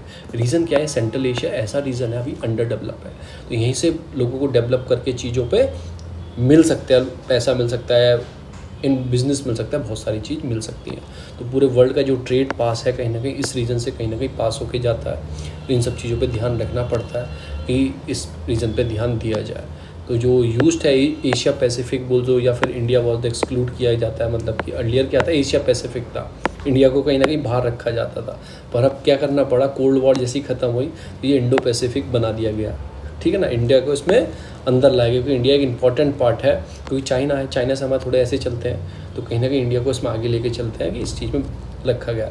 Indo Pacific region include the world 4 big economy, जैसे यूएस हो गया, चाइना हो गया, जापान और इंडिया, तो ये इस रीजन में आते हैं। क्योंकि यूएस कैसे आएगा, इंडो पैसिफिक है ना, इधर तो नॉर्थ अमेरिका है, इधर आपका ये सारे देश हैं, चाइना है, इधर एशिया, इधर कहीं ना कहीं इंडिया भी है, इधर नॉर्थ ईस्ट अपने साउथ एशिया वाली कंट्री है, जापान ऊपर है, ये सारा रीजन जो है जो पैसिफिक का होता है पूरा रीजन, इसको इंडो पैसिफिक रीजन बोला जाता है। इंडिया कंसिडर रीजन क्यों रखा गया इंडिया को, एक बैलेंस रख सके इंडिया, एक तरह से इंडिया भी एक उभरती हुई इकनॉमी है ना, और इंडियन ओशन है, कहीं ना कहीं इंडियन ओशन को भी लिंक करता है थोड़ा बहुत यहाँ से, तो सारे रीजन को ओपन रखा जाए, सबके लिए इक्वल रखा जाए, जो चाइनीज़ इन्फ्लुएंस है उस रीजन में बढ़ता जा रहा है उसको कहीं ना कहीं कॉपरेट किया जाए। तो इन सब चीज़ों पे बात की गई है। एक democratic system deeply dividing society win power sharing between the, मतलब कि सोशल ग्रुप के बीच में। इंडियन प्रोस्पेक्टिव, इंडिया का क्या फ़ायदा है इस रीजन से कि जो पहले बता रहा हूँ, इंडिया के स्पेशल पार्टनर कौन है इस रीजन में, एक तो यूएस है, ये तो क्वाड के नेशन है, ऑस्ट्रेलिया और जापान है, ये तो क्वाड के ही नेशंस हैं, ठीक है ना। And Indonesia actually look at the Indo Pacific, Australia कहीं ना कहीं इंडोनेशिया भी इधर सब लुक कर रहा है, और भी एशियन कंट्री हैं और भी यूरोपियन कंट्री हैं जो इस रीजन में फोकस कर रहे हैं कि इंडिया का presence in the South China Sea जो है, ईस्ट चाइना सी में कहीं ना कहीं बेसिकली काउंटर चाइना को इंडिया कर सकता है, तो कहीं ना कहीं इंडिया को भी साथ लेके चला जा रहा है। इंडिया कैसे करता है, इंडिया का भी फ़ायदा है कि काउंटर करने के लिए चाइना को, ये देश साथ में होंगे सारे तो हम काउंटर कर सकते हैं चाइना को कहीं ना कहीं हमारे साथ मिलके, और इस वजह से कॉपरेट करने के लिए आर्किटेक्ट फॉर्म करना चाहता है। इंडिया चाहता है पीस रहे, सिक्योरिटी इस रीजन में अच्छी रहे और पीस रहे, कहीं ना कहीं चाइना का इन्फ्लुएंस ना बढ़े। फॉर इंडिया इंडो पैसिफिक क्या है, एक फ्री ओपन इंक्लूसिव रीजन होना चाहिए, सबके लिए फ्री होना चाहिए, ओपन होना चाहिए और इंक्लूसिव रीजन होना चाहिए। यही नहीं कि कोई कंट्रीज़ पे कब्जा मार के बैठी है। इंडिया सपोर्ट करता है रूल बेस्ड, एक तो इंडिया चाहता है कि वहाँ पे कोई रूल बेस्ड चीज़ आए, कि कोई रूल हो उसके बेस पे काम हो। ओपन चाहता है, एक बैलेंस और स्टेबल ट्रेड चाहता है इंडो पैसिफिक रीजन में, क्योंकि इससे इंडिया का भी फ़ायदा है कि कंट्री जो एक्सेप्ट कर रहे थे कि RCEP डेवलप होगा, इंडिया ने ज्वाइन नहीं किया, तो कहीं ना कहीं इंडिया इंडो पैसिफिक वाली जो थॉट है उससे कहीं ना कहीं फ़ायदा ले सकता है। Unlike China, India seeing the unified ASEAN not a divide one, मतलब चाइना, इंडिया क्या है, चाइना क्या चाहता है, टूट फूट चीज़ चाहता है, इंडिया क्या चाहता है एक तरह से यूनिफाइड, मतलब चीज़ों में ऐसा थिंक करता है कि यूनिफाइड एशियान। पर चाइना की क्या पॉलिसी है कि वो डिवाइड एंड रूल, सब में स्ट्रेटेजी डेवलप करो, फूट उसमें डलवाओ, तो कहीं ना कहीं ये भी एक ख़राब चीज़ है। India look at democratic in the region, India क्या चाहता है, डेमोक्रेसी चाहता है रीजन में, पर चाइना क्या चाहता है, चाइना तो खुद ऑलरेडी कम्युनिस्ट टाइप पॉलिसी रखता है, तो वो यही चाहेगा इस रीजन में पूरे ऐसा चीज़ें आएँ, तो कहीं ना कहीं इंडिया का इसमें फ़ायदा है। ये सारे इंडिया के फ़ायदे हैं। अब चाइना के लिए क्यों थ्रेड है, आप खुद देखो ना, चाइना ने होल्ड किया है हम्बल टोटा पोर्ट। अगर सब कंट्री इंडिया को शोर में फेवर करेंगे तो इसको नुकसान हो सकता है इस पोर्ट में। चाइना सप्लाई करता है military equipment to India neighbour such as, जैसे म्यांमार को देता है, ठीक है, श्रीलंका को देता है, बांग्लादेश को देता है। ये सब चीज़ों में अगर इस रीजन में, इंडो पैसिफिक रीजन में जितनी कंट्री इनका होल्ड अच्छा होगा तो शायद चाइना से कोई चीज़ ना लें। फिर एशियन मेंबर जो है, कंट्री जो है, has been under the Chinese influence, तो कहीं ना कहीं उसमें डर भी लगता है कहीं ना कहीं ये मेरी जो सोलिडिटी है वो कम ना हो जाए इन रीजन में सारी। फिर जो south east Asia is the centre in Indo Pacific and the Asian, important for India, India के लिए कहीं ना कहीं इंपॉर्टेंट है, एक्टिव पॉलिसी के लिए इंपॉर्टेंट है इंडिया की। तो ये चाहता है कि चाइना जो है इज़ द रीज़न जो है इंडियन प्रेजेंस नेसेसरी, इसलिए इंडिया की प्रेजेंस नेसेसरी भी है, चाइना के लिए प्रॉब्लम भी क्रिएट करता है। तो ये सारी चीज़ है। वे फॉरवर्ड में आप वही अच्छी अच्छी बातें लिखेंगे, इक्वल एक्सेस होना चाहिए, राइट होने चाहिए, इंटरनेशनल लॉ फॉलो होने चाहिए, ठीक है, मैरीटाइम डोमेन्स अवेयरनेस होनी चाहिए, एस्टेब्लिश कनेक्टिविटी होनी चाहिए। तो सारी अच्छी अच्छी बात इसमें लिखते हैं। आपको मल्टीपोलरिटी होनी चाहिए, ये नहीं कि यूनिपोलरिटी हो, एक देश का कब्जा हो, मल्टीपोलरिटी, सबका इक्वल रीजन और इक्वल एक्सेस उस रीजन में होना चाहिए। फिर उसके बाद स्ट्रॉन्ग नेवल कैपेबिलिटी होनी चाहिए सारी कंट्रियों की, इंडो पैसिफिक रीजन सारी कंट्री साथ में मिलकर काम करेंगी। स्ट्रॉन्ग उसमें जो कि सोमालियन पायरेट्स हैं, जो भी लुटेरे हैं, उनको थोड़ा कम रहेगा अगर स्ट्रॉन्ग नेवल कैपेबिलिटी रहेगी, मल्टी आपको डिप्लोमेसी रहेगी उस रीजन में। फिर इंडिया ने कुछ मिशन भी किए, जैसे सागर मिशन इंडिया ने किया था, security and growth all the region, जो इंडिया के इंडियन ओशन में रीजन आते हैं सागर, इसमें बहुत सारे वैक्सीन भेजी गई थी, बहुत सारी चीज़ें भेजी गई थी सागर मिशन के अंदर। ये कुछ स्ट्रेटेजी हैं जो डेवलप करने के लिए इस रीजन में चलाई गई हैं, जो इस रीजन में काम करती हैं। फिर मैं आपको एक चीज़ और बता दूं, अभी प्रधानमंत्री जी देने वाले हैं आपको पद्म और भारत रत्न अवार्ड देने वाले हैं। जो आपके पद्मा अवार्ड्स हैं ये अनाउंस जो होते हैं 26 जनवरी को ही मिलते हैं लोगों को। जो पद्मा अवार्ड है इसमें बहुत सारे होते हैं, पद्मश्री, पद्म भूषण, मैं आपको आगे बताऊँगा। इंस्टीट्यूट 1954 में किए गए थे, one of the highest civilian honour award है इंडिया के, हाइएस्ट सिविलियन अवार्ड है, सिविलियन अवार्ड है इंडिया के, ठीक है, वन ऑफ द, ये नहीं बोला मैं हाईएस्ट है, वन ऑफ द, बहुत सारों में से एक ही हाईएस्ट है। ऑब्जेक्टिव क्या होता है कि अचीवमेंट किसी भी फील्ड में कोई एक्टिविटी हो, जैसे किसी ने बहुत अच्छे पेड़ लगाए, ग्रीन वॉल्यूशन को बढ़ावा दिया, किसी ने कंजर्वेशन किया एनवायरनमेंट का, बहुत कुछ भी चीज़ हो सकती है। डिसिप्लिन, कुछ भी उसने बहुत अच्छा काम किया, उसका इन्वॉल्वमेंट रहा है उस फील्ड में, तो अवार्ड दिए जाते हैं। अब ये भी अवार्ड 3 टाइप के होते हैं। एक होता है आपका पद्मा विभूषण, ये एक्सेप्शनल, बिल्कुल कोई एक्सेप्शनल केस होता है कि उसने बहुत ही अच्छा काम किया, डिस्टिंग्विश किया जाता है सर्विस के लिए उसकी। पद्म भूषण, ये भी एक डिस्टिंग्विश सर्विस होता है हायर ऑर्डर के ऊपर, और पद्म श्री डिस्टिंग्विश सर्विस उसके लिए दिया जाता है। जो विभूषण है, पद्म विभूषण हाईएस्ट होता है तीनों अवार्ड में, आपके तीनों में विभूषण सबसे बड़ा है। पद्म अवार्ड तो एक है ही, उसमें सबसे बड़ा विभूषण है, यानी कि विष्णु भगवान सबसे बड़े हैं, ब्रह्मा से भी और शिव जी से भी विष्णु भगवान सबसे बड़े हैं, ऐसे याद रख सकते हो रखने के लिए। तो विष्णु भगवान सबसे बड़ा है, तो पद्मा विभूषण सबसे बड़ा अवार्ड है, पद्म जो अवार्ड दिए जाते हैं। अब इसी में किस चीज़ में दिए जाते हैं, सोशल वर्क अच्छा किया हो, पब्लिक अफेयर हो, साइंस में अच्छा काम किया हो, इंजीनियरिंग में, टेक्नोलॉजी में एक्सेट्रा है, तो याद रखने की ज़रूरत बिल्कुल नहीं है, बहुत सारी चीज़ों में दिए जाते हैं। सिलेक्शन प्रोसीजर कैसा होता है कि पद्मा अवार्ड कमेटी होती है। अभी मोदी जी ने क्या किया, ओपन किया हैशटैग पद्मा अवार्ड। आप अगर कोई आपके आसपास किसी ने ऐसा काम किया हो जो गवर्नमेंट को ना पता हो, उसने एक्सेप्शनल काम किया पूरी सोसाइटी के लिए, ठीक है, वैसे तो पता होता है, तो आप हैशटैग डाल के उसकी स्टोरी डाल सकते हैं, गवर्नमेंट चेक करेगी हाँ ये भी आदमी है, ऐसा कोई काम किया। तो अभी मैं बताऊंगा न्यूज़पेपर से, आर्टिकल से बता ही देता हूँ आपको। ये रहा कि India has the talent of the person is going to exceptional, मतलब कोई एक्सेप्शनल किया हो तो you can nominate their name hashtag मतलब कि पीपल्स पद्मा करके आप डाल सकते हैं, हैशटैग पीपल पद्मा। तो ये ओपन है 15 सितंबर तक, ये ओपन है। अगर आप डालोगे तो गवर्नमेंट चेक कर लेगी क्या उस आदमी ने कोई एक्सेप्शनल काम किसी ना फील्ड में किया है। तो कमेटी होती है, वो चेक करके जाएगी। कॉन्स्टिट्यूट कौन करते हैं, प्रधानमंत्री करते हैं, उस चीज़ को आपको याद रखो, कमेटी उनके अंदर बढ़ती है।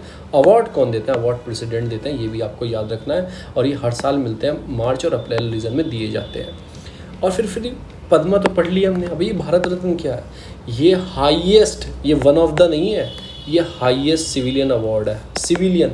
अब आपको कमेंट में क्या बताना है कि वो मिलिट्री वाले जो होते हैं वो हाईएस्ट उसमें कौन सा होता है, जो मिलिट्री वाले होते हैं उसमें हाईएस्ट कौन सा होता है, सेकंड हाईएस्ट कौन सा होता है, उसके नीचे कौन सा होता है। और स्पोर्ट्स वाले में हाईएस्ट मैं आपको बता ही देता हूँ, आपको राजीव गांधी खेल रत्न रिसेंटली 2 खिलाड़ी को दिया गया। एक तो आपको फीमेल क्रिकेटर है और एक मेल क्रिकेटर है, आपको दोनों के नाम बताने, मैं भी बता सकता हूँ।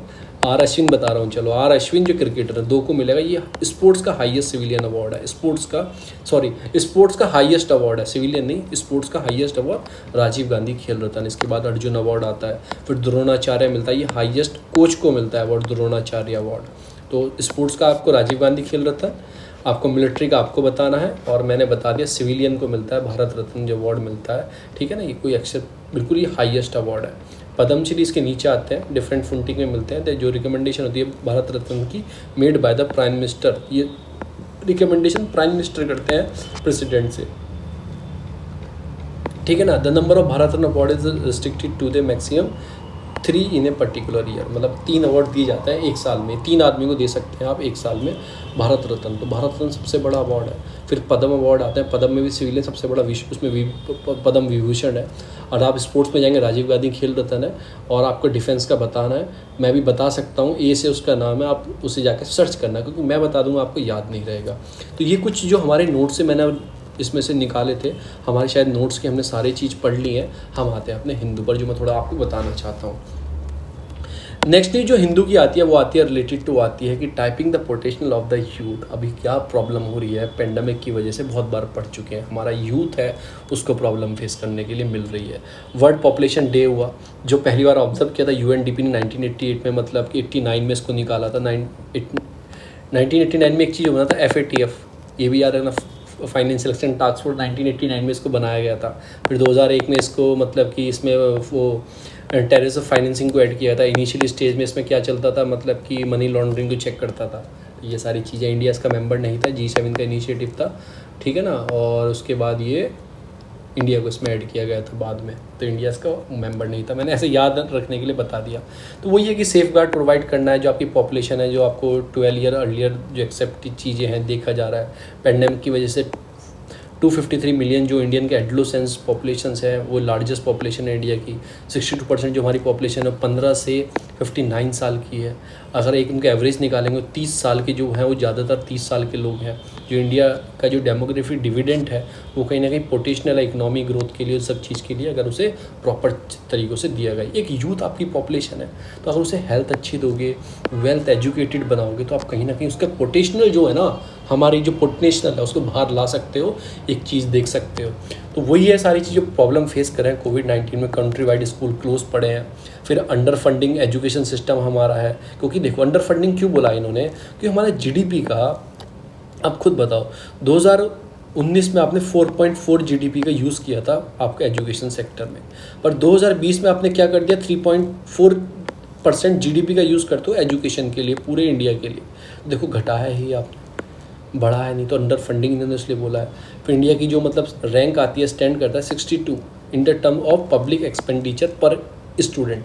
अगर देखा जाएगा, इंडिया की रैंक आती है 62वीं रैंक आती है। अगर पर स्टूडेंट पे जो खर्चे करती है हमारी गवर्नमेंट, उसके हिसाब से इंडिया की रैंक देखेंगे 62वीं रैंक आती है।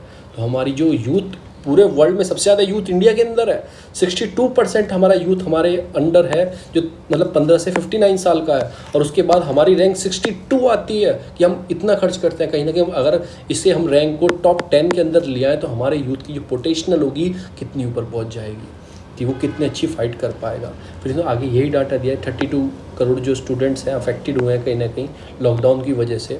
उसमें से सबसे ज़्यादा जो है 32 में 15.8% जो है फीमेल्स हैं, वो कि कहीं ना कहीं ड्रॉप हो गया। वो तो स्कूल शायद आए या ना आए, ऐसा भी देखा गया है। फिर ये सारी चीज़ें इंटरनेशनल लेबर ऑर्गेनाइजेशन बोलते हैं 65% एडोलेसेंट वर्ल्ड वाइड, तो वर्ल्ड वाइड बोल रहा है reporting to having less during the pandemic, मतलब उनके कहीं ना कहीं प्रॉब्लम देखी गई है। 70% जो आपके young population suffering from anxiety और डिप्रेशन, एंजाइटी डिप्रेशन भी बढ़ गया है, ये मेंटली डिसऑर्डर बढ़ गया है बहुत लोगों में। तो यही है कि हमें क्या करना चाहिए, एक प्रायोरिटी देनी चाहिए वैक्सीनेशन को, टीचर को सपोर्ट करना चाहिए, जल्दी से स्कूल खुल पाएँ डिस्ट्रिक्ट लेवल पे। तो हमें क्या कर देना चाहिए, डिस्ट्रिक्ट लेवल प्लान बना देने चाहिए, डिसेंट्रलाइजेशन कर दिया चाहिए अप्रोच को, कि अगर डिस्ट्रिक्ट में आपकी अच्छी कंडीशन हो गया, महिला को वैक्सीन लग गया, टीचर्स को, स्टूडेंट्स को, तो डिसेंट्रलाइज मतलब कि जो डिस्ट्रिक्ट कलेक्टर है उसके हाथ में पावर दे देनी चाहिए।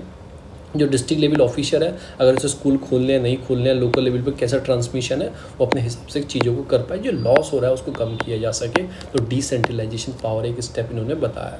जैसे उड़ीसा गवर्नमेंट ने किया कि स्टूडेंट वियरिंग द मास्क ठीक है ना, सिट फिजिकल डिस्टेंस रखेंगे, ठीक है, इन सब चीज़ों पे काम करेंगे। Opening school with fix online offline दोनों तरीके से चलेंगे, मिक्स।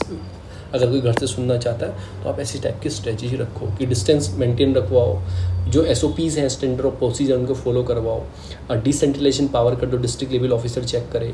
फिर जो मिक्स एजुकेशन रखो, अगर कोई घर से देखना चाहता है तो ऑनलाइन देख ले, अगर स्कूल आके पढ़ना चाहता है तो ऑफलाइन पढ़ ले। इस तरह का एक मिक्स कैटेगरी आप चीज़ों में रखो।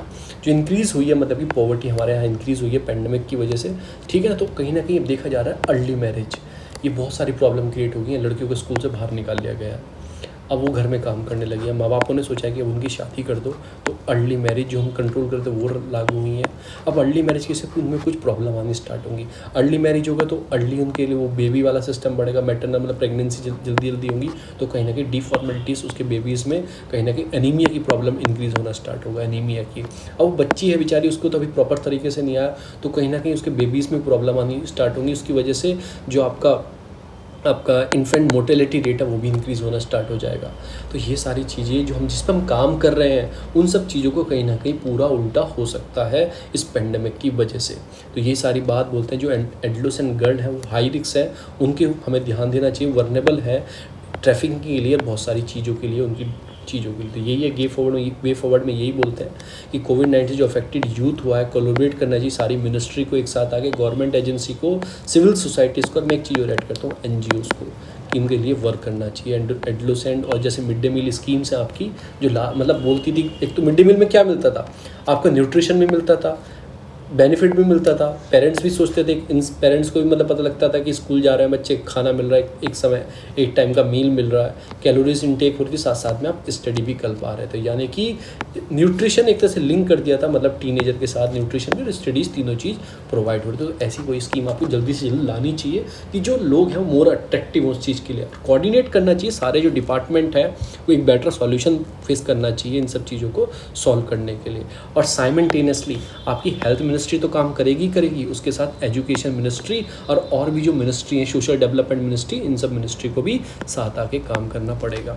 वॉलंटियर्स कॉल आपको चाहिए इसमें, मतलब वॉलंटियर चाहिए जो हेल्थ वर्कर के लिए, सैनिटरी नैपकिन के लिए, मेंटल हेल्थ के लिए, हेल्थ एंड एजुकेशन के लिए, इन सब चीज़ें काम कर पाए। यानी कि NGO भी चाहिए और वॉलंटियर्स इस चीज़ के चाहिए, हेल्पलाइन स्टार्ट करनी पड़ेगी, इन सब चीज़ों पर आपको काम करना पड़ेगा। जो आपको डिविडेंड कंट्रीब्यूशन है ग्रोथ के लिए in the country, specially during the East Asia economy miracle है 1965 से 1990 तक। ड्यूरिंग दैट पीरियड जो East Asia working age population है grow at the faster rate, ठीक है ना। तो डिपेंड ऑन द पॉपुलेशन जो एक्सपेंड तो हो रही है, पर कैपिटल प्रोडक्टिविटी हमारी इकोनॉमी में जो है उस पर बहुत ध्यान रखना है और चीज़ों को हमें डेवलपमेंट करते चलना है। ये कुछ पॉइंट हैं, आप इसमें बहुत अच्छे से पकड़ सकते हैं, यही सारी इसमें चीज़ है। नेक्स्ट जो बोल रहा है free ride for teacher vaccination campaign, यही जो मैंने ऊपर आपको डिस्कस किया कि टीचर्स हैं कुछ स्टेट ने, जैसे स्टेट आपकी कौन कौन सी स्टेट है आपकी, तमिलनाडु साउथ की स्टेट है, इन्होंने क्या किया है, यूनेस्को को लिंक कर दिया ऊबर के साथ। जो भी टीचर वैक्सीनेशन लगवाने जाएगी उसको free of cost vaccination camp तक ले जाया जाएगा और वापस घर छोड़ा जाएगा, इनक्रेज करने के लिए कि जो अफेक्ट हुए हैं 1.5 मिलियन स्कूल जो बंद पड़े हैं, 320 मिलियन जो लर्नर हैं, टीचर्स हैं, मतलब उनसे एक तरीके से हार्म मिला है। जो फ्रंटलाइन वर्कर हैं जैसे टीचर्स हो गए, ये सब चीज़ें हो गए, कहीं ना कहीं इनको वैक्सीनेट करवा के स्कूल जल्दी से जल्दी ओपन किए जाए, इनके लिए वैक्सीन अवेलेबल कराई जाए और इनको वैक्सीन दी जाए। फ्री राइड जो टीचर की वैक्सीन कैंपेन है यूनेस्को और ऊबर ने साथ मिलकर चलाया, इससे कुछ फ़ायदा मिलेगा। लास्ट ईयर देखा गया यूनेस्को ने लॉन्च किया था ग्लोबल एजुकेशन आपका कोलिएशन, ये प्लेटफॉर्म था कोलैबोरेट करने का, टू प्रोटेक्ट करना था राइट टू एजुकेशन को during the pandemic and the beyond. उसके बाद तो ये याद रखना ग्लोबल एजुकेशन कोलिशन किसका था, यूनेस्को था। इसमें क्या करना था, राइट टू एजुकेशन को अच्छे से करना और उस पेंडेमिक के बाद जो प्रॉब्लम होगी उसको अच्छे से ठीक करना। 175 इसमें जो मेंबर्स थे यूएन फैमिली के वो साथ आए, सिविल सोसाइटी साथ आई, बहुत सारे ने कनेक्टिविटी बनाई और चीज़ों पे काम करना स्टार्ट किया कि वी विश टू, मतलब कि एक्नॉलेज करते हैं तो कंट्रीब्यूट करना चाहिए, कमिटेड होना चाहिए टीचर को to their student and critical role जो कंट्रीब्यूशन है आपका, जो आपका अचीवमेंट है 2030 तक आप सस्टेनेबल डेवलपमेंट जो बोलता है आप गोल बोलता है SDG 4। SDG के ऊपर मैंने पूरी एक वीडियो बनाई है 10 मिनट की है, उसमें मैंने आपको समझाया है कि 10 मिनट में कैसे याद करें SDG गोल। मैंने अपनी उसमें ट्रिक बताई है, उस वीडियो को आप जाके देख सकते हैं, प्लेलिस्ट में मिल जाएगी आपको, वो इंटरनेशनल वाली प्लेलिस्ट जो है उसमें आपको ये मिल जाएगी। प्लेलिस्ट प्लीज़ जाके देखिए। 10 मिनट में उस वीडियो को आप महीने में 3 बार देख लो, ज़िंदगी में SDG गोल नहीं बोलोगे। SDG गोल जो 4 जो एजुकेशन के लिए, SDG गोल 3 हेल्थ के लिए, SDG गोल के लिए और नो हंगर के लिए, खाने के लिए, 1 क्यों है पॉवर्टी के लिए। देखो मैंने 4 तो मैं मुझे याद हो गए, उसमें जाके पढ़ लेना। तरकीब मैंने बहुत अच्छी बनाई है, थोड़ी फ़नी भी है, सब कुछ है, वो सारी चीज़ है। फिर ये है कि न्यू मिनिस्ट्री आने की वजह से एम्पावर मिलेगी, ये यूज़र्स हैं उन्हें पावर मिलेगी। जो यूज़र्स हैं उसके वो कैसे मिलेगी, ये मिनिस्टर जो नए बने हैं आपके अश्वनी आपके, इन्होंने बताई है। या पहले जो होते थे वो रविशंकर प्रसाद होते थे, अब इनको बना दिया गया, उनको बाहर कर दिया गया कि जो विक्टिम है वो कंप्लेन कर पाएगा। जिनके 50 लाख से ऊपर यूज़र्स हैं वो ग्रीवियंस ऑफिसर मेंटेन करेंगे, चीफ कंप्लेन ऑफिसर मेंटेन करेंगे, नोडल कॉन्टैक्ट ऑफिसर मेंटेन करेंगे। और जितने भी होंगे सब इंडियन होंगे, मतलब इंडियन इनका रेसिडेंट्स होगा, इंडिया में रहते होंगे। ये पहले आइडेंटिफाई, जो जैसे व्हाट्सएप हो गया, फेसबुक हो गया, जिस पर मैसेज भेज सकते हो, उसमें ये अगर कोई मैसेज ऐसा है जो इन्फॉर्म मतलब चीज़ों में मतलब इंटीग्रिटी को हार्म कर रहा है तो आइडेंटिफाई करेंगे, ओरिजिनेटर कहाँ से है मैसेज का, इन सब चीज़ों पर ध्यान रखेंगे। पर वायलेशन किस चीज़ का करते हैं, राइट टू प्राइवेसी, और अनकॉन्स्टिट्यूशनल है ये। तो कहीं ना कहीं इस पर आपने हाई कोर्ट में केस भी देखे होंगे। आर्टिकल 69A पढ़ना आप जाके, मतलब sorry section 69A IT act 2002 का क्या, मैंने कल या परसों समझाया था वो भी। तो ये सारी चीज़ें हैं इसके अंदर, तो एम्पावर मिलती है, ऐसा ये बोल रहा है। फिर ये वाला हमारे HAL हल जो है आपका लाइव कॉम्बैक्ट जो हेलीकॉप्टर है आपके, कॉम्बैक्ट हेलीकॉप्टर है, हल ने बनाया, इंडिजीनियस बेसिस है और ये पूरे इंडिया ने डेवलप किए हैं। इंडिया के पास और कौन से हेलीकॉप्टर हैं, जैसे MiG-25, MiG-35 रशिया का, उसके बाद और भी हैं जैसे आपके अपाचे है, ये सारे ऑलरेडी हैं। अपाचे US से लिया हुआ है। ये मिग जो आपके ये हैं MiG-25 और 35 ये रशिया के हैं। और हमने अपना कौन सा डेवलप किया, हल, ये हल हमारे ने SCH डेवलप किया, ऐसा होगा लाइव कॉम्बैट एयरक्राफ्ट। चीता और चेतक यूटिलिटी हेलीकॉप्टर की जो है वर्जन रिप्लेसमेंट भी कहीं ना कहीं देखी जाती है, मतलब हमें कोई सब्स्टिट्यूट चाहिए उनके साथ साथ भी दूसरा। फिर दूसरी न्यूज़ आती है, ये आती है पद्म, जो मैंने आपको बताई दी, अवार्ड के ऊपर मैंने आपको बताई दी है। फिर रेलवे फोकस कर रहा है जो पेंडेमिक फैसिलिटी प्रोवाइड करने में, आगे थर्ड वेव आए तो हम कैसे रोक सकते हैं। देखो ऐसे ही क्वारंटाइन बना रखे हैं। तो टेस्टिंग, ट्रैकिंग और treating of the patient, 3T, ये मोदी जी ने खुद बोला था, टेस्टिंग, ट्रैकिंग और ट्रीटिंग कैसे करना चाहिए। फिर ये काबुल में एयरपोर्ट पे एंटी मिसाइल सिस्टम लगाया गया है, क्योंकि अब देखा है ना सारी आर्मी विड्रॉल कर रही है, NATO विड्रॉल कर रही है, US की आर्मी विड्रॉल कर रही है, तो कहीं ना कहीं अफगानिस्तान बढ़ता जा रहा है। तो उनको ऐसे सिस्टम की ज़रूरत है, एंटी मिसाइल सिस्टम ऐसे लगाए गए हैं। फिर रिचर्ड जो बेंसन्स हैं, जो फर्स्ट स्पेस टूरिज्म है, वो रिचर्ड जो बेंसन्स हैं आपके वर्जिन जो एक कंपनी आती है उसके जो है वो पहले टूरिस्ट हैं जो कहाँ पे गए हैं, स्पेस में गए हैं। और उसमें एक इंडियन वुमेन भी गई है जिसका नाम है कि बादला, मिसेस बादला करके नाम है उनका, ठीक है ना। आप याद रखो, तीसरी वुमेन है इंडिया की। तो पहली कौन है, कल्पना चावला और सुनीता विलियम्स। कहीं ना कहीं ओरिजिन इनका इंडिया का है, तो ये थर्ड वुमेन हो गई हैं जो स्पेस में गई हैं इंडियन ओरिजिन की, ये है। फिर उसके बाद जब ये बेजोस जाने वाले हैं, टेस्ला के भी जाने वाले हैं बाद में, तो ये भी लोग जाएंगे बाद में। अभी तो ये बेंसन गए हैं, तो बेजोस जाएंगे, ब्लू ओरिजिन कंपनी है उसके साथ जाएंगे, 100 किलोमीटर ऊपर जाएंगे अर्थ के। ये सारी चीज़ें हैं, अब जाएंगे, घूमो भाई, पैसा है लोगों के पास। Women infected with 2 variant at the same time. अब देखो डेल्टा भी है उसके अंदर और बीटा भी है, दोनों वेरिएंट उसके अंदर है। तो पता नहीं नई नई चीज़ मिलती है कोविड में, आगे नहीं पढ़ूंगा उसमें, आगे उसकी डेथ भी हो जाती है, पता नहीं कैसे कैसे, आगे नहीं पढ़ूंगा, क्योंकि एक तरह से निगेटिव मैसेज क्रिएट करती हैं सोसाइटी में। तो इस सब चीज़ों से दूर ही रहो भाई, मैं तो बोलता हूँ खुद इस चीज़ों से दूर रहो।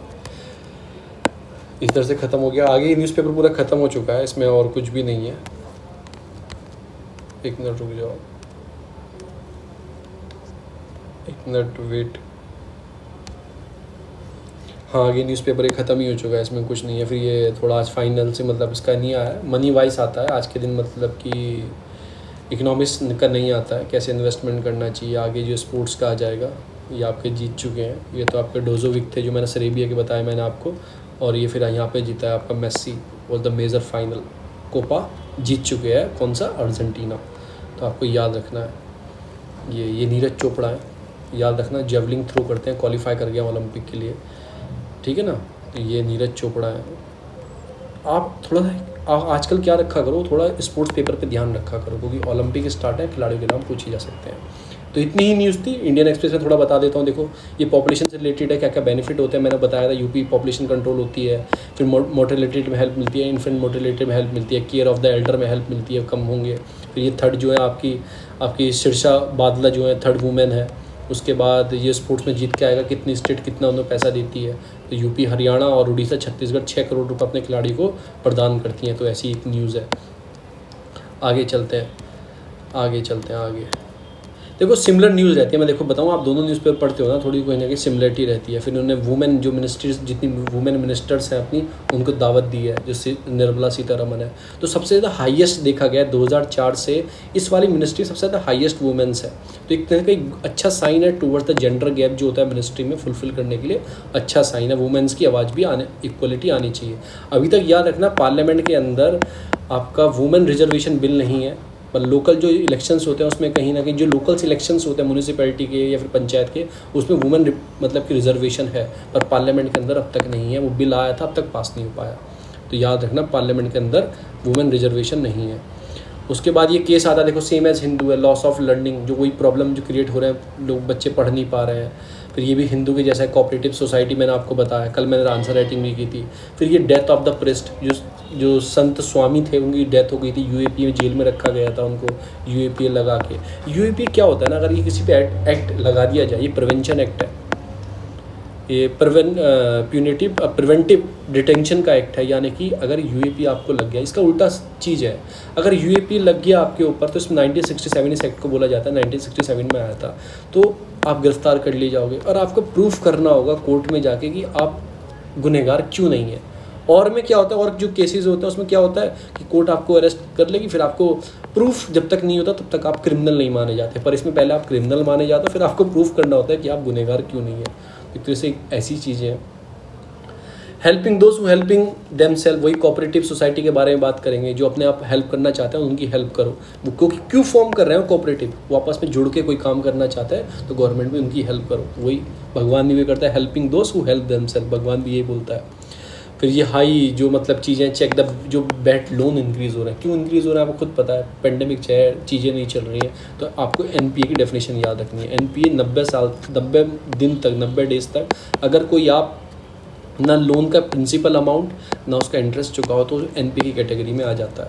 उसके बाद और भी चीज़ें, अगर एनपीए 12 मंथ तक कंटिन्यू करेगा तो सब स्टैंडर्ड एसिड में आ जाएगा, और ये सब स्टैंडर्ड एसिड 12 मंथ तक कंटिन्यू करेंगे तो लॉस एसिड के अंदर काउंट कर लिए जाएंगे। तो कुछ इसकी भी डेफिनेशन होती है। ये सारी चीज़ें, इतना इंडियन एक्सप्रेस पढ़ता नहीं हूँ मैं, बहुत सारी चीज़ में मैं कवर कर लेता हूँ।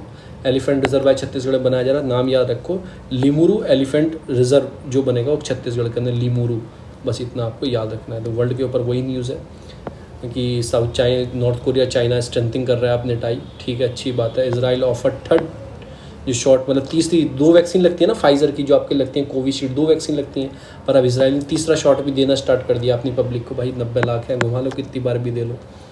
ये सारी चीज़ें। फिर आपकी ये PIL स्कीम के बारे में थोड़ा पढ़ लेना, जाके अपने आप से रीड कर लेना। तो इतनी ही न्यूज़ थी आपके बारे में जो मैंने आपको बता दी है। अगर वीडियो अच्छी लगी तो प्लीज़ सब्सक्राइब जरूर किया करें। लंबी होती है, उसकी शिकायत मुझे पता है, लंबी होती है, पर मैं शॉर्ट नहीं कर सकता। मैं भी एक स्टूडेंट हूँ, मैं बहुत डीप तक पढ़ाना जानता हूँ, मैं डीप तक पढ़ना चाहिए चीज़ों को। मेरी क्या थॉट रहती है कि आपको बेसिक के साथ साथ करंट उसके साथ लिंक करके पढ़ाया जाए, क्योंकि आपकी आंसर राइटिंग फॉर्मेशन मिल पाए। क्योंकि एग्ज़ाम आप सिविल्स का दे रहे हो, कोई एग्ज़ाम 1 वर्ड एग्ज़ाम नहीं दे रहे हो, ठीक है। मैं 10 मिनट में हिंदू ख़त्म कर सकता हूँ, 10 मिनट में इंडियन एक्सप्रेस ख़त्म कर सकता हूँ, आधे घंटे दोनों अखबार का जिस्ट बता सकता हूँ। और मेरी कोशिश क्या रहती है, चीज़ों को बेसिक तक पढ़ाया जाए। अगर आपको वीडियो अच्छी लगी तो प्लीज़ सब्सक्राइब शेयर जरूर किया करें।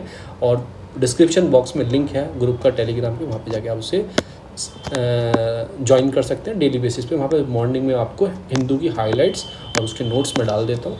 जब भी मुझे टाइम मिलता है तो मैं रिकॉर्ड भी कर देता हूँ video. Okay, thank you so much, बहुत बहुत धन्यवाद आप लोगों का।